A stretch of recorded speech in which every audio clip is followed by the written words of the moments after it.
मैं आपके चैनल पर बोलता हूं कि यदि बीपीएससी महाघोटाले की ईमानदारी से जांच हो तो नीतीश कुमार बेऊर जेल के अंदर रहेंगे, है ना।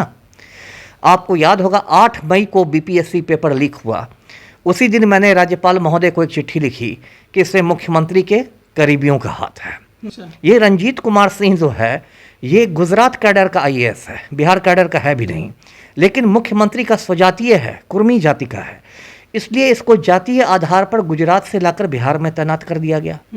क्योंकि रंजीत कुमार सिंह पर हाथ डालेंगे तो सीधा जो है जांच की जो आंच है वो नीतीश कुमार के दरवाजे पर पहुंच जाएगी। इतना आसान है कि बीपीएससी के अंदर से पेपर निकलवा कर किसी और से लिखवा लिया।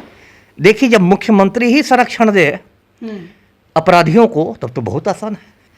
और ये नीतीश कुमार है, सुशासन का ढोल बजाते हैं, अंतरात्मा की बात करते हैं, कभी समाज सुधार यात्रा पर निकल जाते हैं। लगता है राजा राम मोहन राय के बाद यही समाज सुधारक पैदा हुए हैं।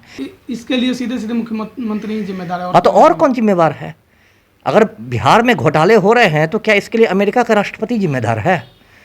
आप 16-17 साल से आप बिहार पर रूल कर रहे हैं नीतीश बाबू, और आप सुशासन का ढोल बजा रहे हैं, तो आपसे सवाल नहीं किया जाएगा तो अमेरिका के राष्ट्रपति से सवाल किया जाएगा।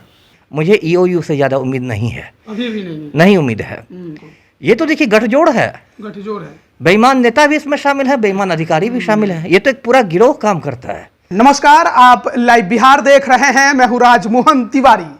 बीपीएससी 67वीं पीटी पेपर लीक का मामला अभी भी आर्थिक अपराध इकाई के हाथों में है और जांच जारी है। पिछले दिनों डीएसपी रंजीत रजक की गिरफ्तारी हुई और उसके बाद अब कई और खुलासे हो रहे हैं। एक नया बड़ा खुलासा यह हुआ है कि 12 से अधिक अधिकारियों के मेंस की कॉपी की जांच करेगी ईओयू, ताकि यह पता किया जा सके कि उन्होंने कॉपी खुद से लिखी या निकलवाकर किसी और से लिखवाई, क्योंकि उनके मेंस के जो नंबर हैं और इंटरव्यू के नंबर हैं उसमें बहुत ज्यादा अंतर है। और ऐसे में क्या बिहार पब्लिक सर्विस कमीशन इस कदर भ्रष्ट हो चुका है कि अब उसके यहां से पेपर निकलवा कर भी लिखवाया जा रहा है? इसी पर बात करेंगे। हमारे साथ पूर्व आईपीएस अमिताभ दास जी हैं। लगातार इस मामले पर खुलकर इन्होंने बोला है और एक बार फिर इनसे बात करेंगे।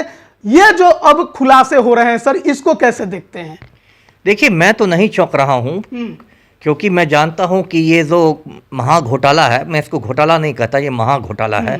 ये महाघोटाला बरसों से चल रहा है और अभी भी मैं आपके चैनल पर बोलता हूं कि यदि बीपीएससी महाघोटाले की ईमानदारी से जांच हो तो नीतीश कुमार बेऊर जेल के अंदर रहेंगे, है ना।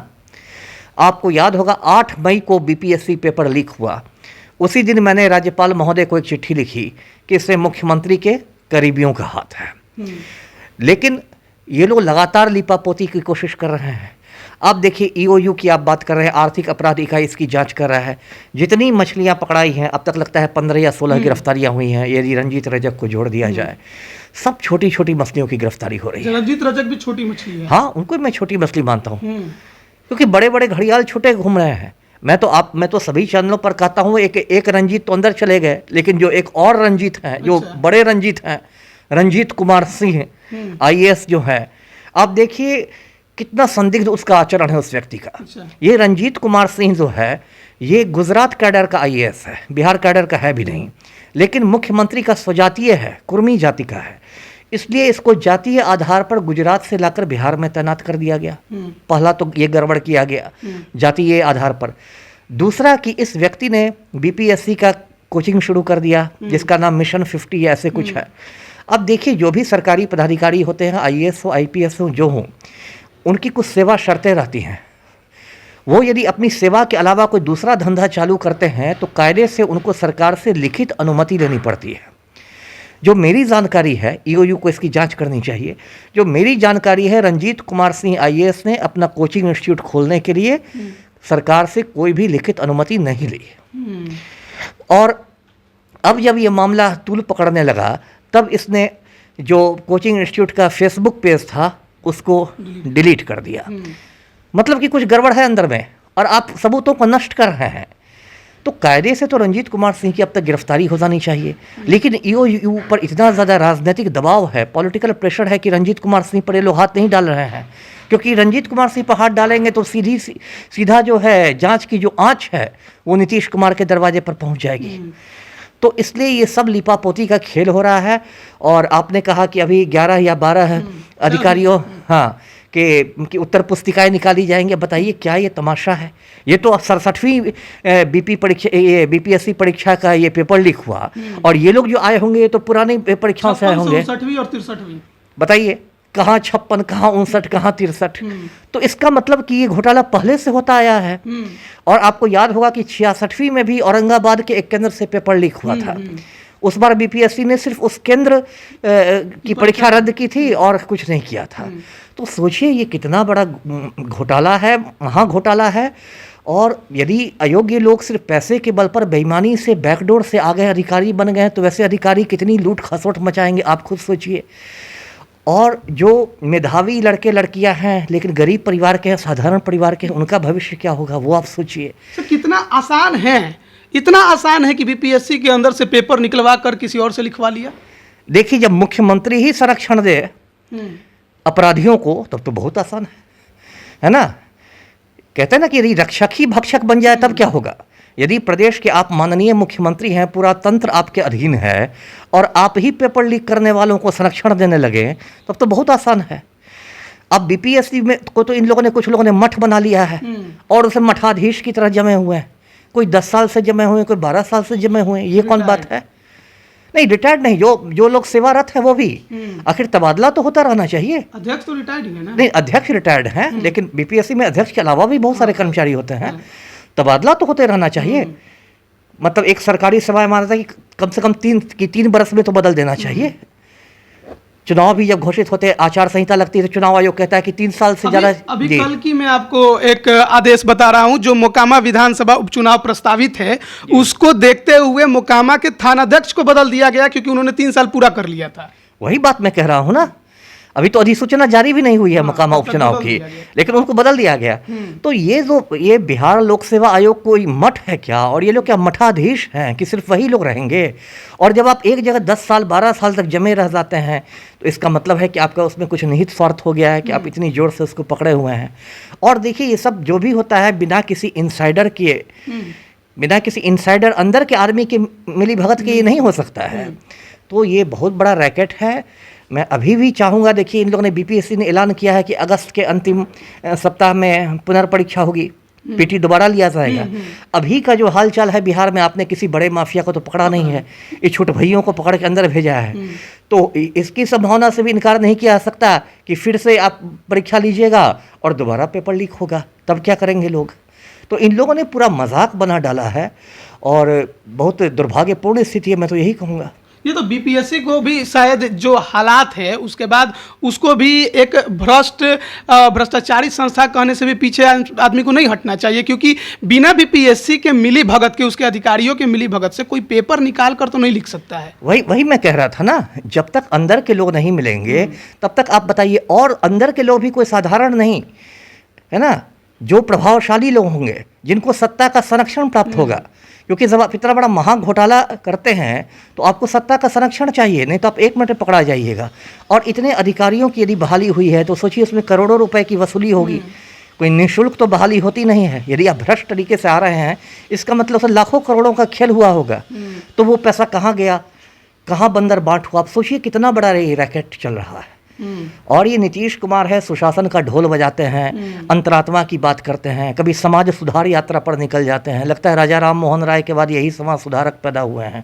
और ये बिहार में माफिया का खेल चल रहा है। पूरी शिक्षा विभाग को इन्होंने, मतलब शिक्षा को इन्होंने रसातल में पहुंचा दिया। तो इसके लिए सीधे सीधे मुख्यमंत्री जिम्मेदार है। हाँ तो और कौन जिम्मेवार है? अगर बिहार में घोटाले हो रहे हैं तो क्या इसके लिए अमेरिका का राष्ट्रपति जिम्मेदार है? आप 16-17 साल से आप बिहार पर रूल कर रहे हैं नीतीश बाबू, और आप सुशासन का ढोल बजा रहे हैं, तो आपसे सवाल नहीं किया जाएगा तो अमेरिका के राष्ट्रपति से सवाल किया जाएगा। आप बताइए। तो ये जो आप बातें कह रहे हैं उसके आधार पे आपका ये भी मानना है कि 67वीं पीटी आगे भी होगी तो वो भी साफ नहीं होने वाली है, वो पूरी तरह से एक बार फिर उसी में लिप्त आपको नजर आएगा। हो सकता है कि इस बार तो पेपर लीक हो गया तो मामला उजागर हो गया, अगला बार ना भी हो। जी बिल्कुल, यदि बड़े बड़े माफिया नहीं पकड़े जाएंगे तो ऐसा थोड़ी है कि सरसठवीं पीटी की जो पुनर्परीक्षा होगी वो सत्य हरिश्चंद्र लोग आयोजित करेंगे। क्योंकि हर परीक्षा में तो भ्रष्टाचारी ही अब नजर आ रहे हैं पीछे की परीक्षाओं में। बिल्कुल, आप देखिए, और ऐसा नहीं कि जो कोई नई टीम बीपीएससी ने बनाई है वही जो पुरानी टीम है वही लोग लेंगे। तो ऐसा तबादले अब क्यों नहीं किए गए? जब इतना बड़ा पेपर लीक हो गया तब तो तबादले हो जाने अब चाहिए। देखिए, ये सरकार की, आप क्या कहिए इसको, क्यों नहीं बदलेगा? बेशर्मी कहिए, निर्लज्जता कहिए, है ना। क्योंकि एक तो इन लोग को ये डर रहता है कि यदि हम कुछ लोगों को दंडित कर देंगे तो कहीं वो लोग फिर मेरी न पोल खोल दे। एक बार जब गिरोह बन जाता है तो फिर गिरोह को चलाने की जिम्मेवारी आ जाती है। और अब तक देखिए, रंजीत कुमार सिंह आईएएस को गुजरात वापस नहीं भेजा गया है। तो ये क्या हो रहा है बिहार में? अंधेर नगरी चौपट राजा की स्थिति है। आगे क्या देख रहे हैं? अगर जो जांच कर रही है ईओयू, उसको आप कैसे देखते हैं? मुझे ईओयू से ज़्यादा उम्मीद नहीं है, अभी भी नहीं उम्मीद है। ईओयू जितने लोगों को पकड़ रही है वो सारी छोटी छोटी मछलियां हैं। खानापुर, जो भी काम हो रहा है खानापुरी के लेवल पर हो रहा है। आप किसी सॉल्वर को पकड़ लेते हैं, किसी को पकड़ लेते हैं, है ना। तो ये बिल्कुल गलत है। और ये 12 जो अधिकारी को चिन्हित किया है आर्थिक अपराध इकाई ने, जिनकी कॉपियां निकलवाई जा रही हैं ये देखने के लिए कि उन्होंने खुद से लिखा है या बाहर निकलवा कर लिखवाया है, तो जाहिर बात है कार्रवाई तो शुरू है ही ऐसे लोगों की। कार्रवाई शुरू है, लेकिन जो रफ्तार में होनी चाहिए कार्रवाई। मान लीजिए इस जांच में 50 साल लगते हैं, जब सारे अधिकारी रिटायर भी कर जाएंगे और उसके बाद आप कहिएगा कि नहीं आपकी तो नियुक्ति अवैध थी। अरे आपने पूरी नौकरी कर ही ली तो आप अवैध का क्या मतलब रहा? अब तो अप्रासंगिक हो गया। तो रफ्तार से ना एक्शन होना चाहिए। जिन्होंने इस पैसे देकर नौकरी ली, केवल उनको पकड़ने से काम नहीं चलेगा, जिन्होंने दिलवाया उनको पकड़ना बेहद जरूरी है। बिल्कुल, दोनों को पकड़ा जाए। जो लोग गलत तरीके से लाभान्वित हुए हैं वो भी पकड़ाए और जिन्होंने गलत तरीके से लाभ पहुंचाया उनको भी पकड़ा जाए। आर्थिक अपराध इकाई का कहना है कि ये जो 12 से अधिक लोग हैं जिनके मेंस के पेपर निकलवाए जा रहे हैं उनके कॉपी देखने के लिए कि कैसे उन्होंने लिखा, कहना है कि मेंस में इनके बहुत अधिक नंबर हैं, इंटरव्यू में बहुत कम नंबर है और इसी आधार पर ये इस एंगल से अब जांच की जा रही है। क्या इनकी सूची जारी की है ईओयू ने? इन 12 अधिकारियों की नहीं सूची जारी की है। करनी चाहिए थी, करनी चाहिए थी। इनमें कोई एडीएम है, कोई लेबर एनफोर्समेंट ऑफिसर है, कोई करनी चाहिए थी ना। आप पारदर्शिता की बात करते हैं, है ना। मान लीजिए आज कोई नागरिक आरटीआई डाल दे, सूचना के अधिकार का आवेदन डाल दे ईओयू में और पूछे कि भाई ये कौन 12 पदाधिकारी हैं, तो उनको बताना होगा। आपकी जांच में पारदर्शिता तो रहनी चाहिए। आप बोलेंगे 12 पदाधिकारी ऐसे हैं, 13 हैं, कौन हैं? जो लोग ईमानदारी से आए हैं उन पर भी लोगों को शक हो जाएगा। यदि आप 12 का नाम निकालें तो आप 12 का नाम निकालें कि भाई ये लोग हैं और इनकी कॉपी हम लोग निकाल रहे हैं। ईओयू का कहना है कि इनका संपर्क डीएसपी रंजीत रजक से था। नहीं, ठीक है, तो जो बहुतों से संपर्क होगा। संपर्क तो एक अजीब चीज है। अब कोई डीएसपी है तो उससे 50 लोग के संपर्क हो सकते हैं। थाना प्रभारी, किसी उसने नौकरी की होगी, इसके साथ किसी थाना प्रभारी ने काम किया होगा, दरोगा, उससे कोई बेईमान नहीं हो जाता सिर्फ संपर्क हो जाने से। इसीलिए उनका नाम और पहचान उजागर करना चाहिए। उजागर करना चाहिए। देखिए, कोई भी अनुसंधान है तो अनुसंधान में आपको पारदर्शिता रखनी पड़ेगी, ट्रांसपेरेंसी रखनी पड़ेगी। जनता को मालूम होना चाहिए कि क्या हो रहा है, अब किस दिशा में बढ़ रहा है। अब ये तो हवा में बात हुई, जुमलेबाजी हुई कि ये देखा जा रहा है, वो किया जा रहा है, तो उससे नहीं होगा जी। अभी भी आपको शक है? पूरा शक है, पूरा शक है कि लोगों को बचाने की कोशिश की जा रही है। बचाया ही जा रहा है। बिल्कुल बचाया जा रहा है। मैं तो फिर कह रहा हूँ कि एकदम नेताओं को या अधिकारियों को? ये तो देखिए गठजोड़ है, गठजोड़ है। बेईमान नेता भी इसमें शामिल है, बेईमान अधिकारी भी शामिल है। ये तो एक पूरा गिरोह काम करता है, सफेद पोशों का गिरोह है जिसमें बेईमान नेता भी हैं, बेईमान अधिकारी भी हैं और पूरा गिरोह ये सब संचालित करता है। तो ये कभी खत्म नहीं होगा बिहार से? अब उम्मीद करनी चाहिए कि कभी खत्म हो, लेकिन अब आज के जो हालात हैं उसमें तो मैं बहुत ज़्यादा उम्मीद नहीं रखता। अभी तो बिहार की स्थिति बहुत चिंताजनक है। पानी अब सर के ऊपर से जा रहा है। अब टॉपर घोटाले की आप बात कीजिए। 5 साल पहले टॉपर घोटाला बिहार में हुआ था, वो भी दर्शकों को याद होगा। एक लड़की पॉलिटिकल साइंस में टॉप कर गई इंटर की परीक्षा में, रूबी राय। उससे पूछा गया कि पॉलिटिकल साइंस में किस चीज़ की पढ़ाई होती है।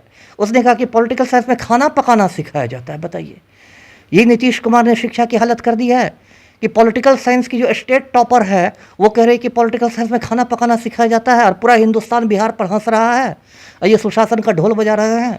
हालांकि शिक्षा व्यवस्था का हाल अभी भी वही है। वही मैंने कहा ना, तो ये कहाँ हम लोग रसातल में जा रहे हैं जी।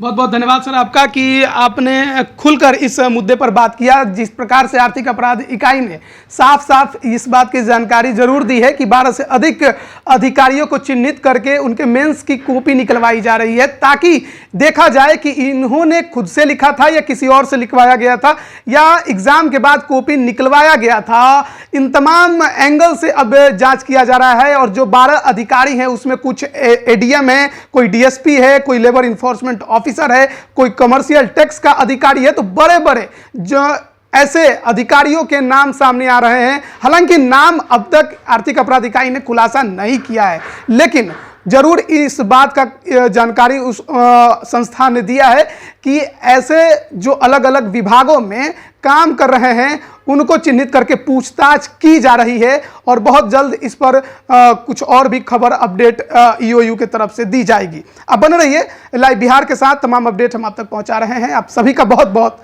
धन्यवाद। लाइव बिहार यूट्यूब पर सब्सक्राइब और फेसबुक पर लाइक जरूर करें।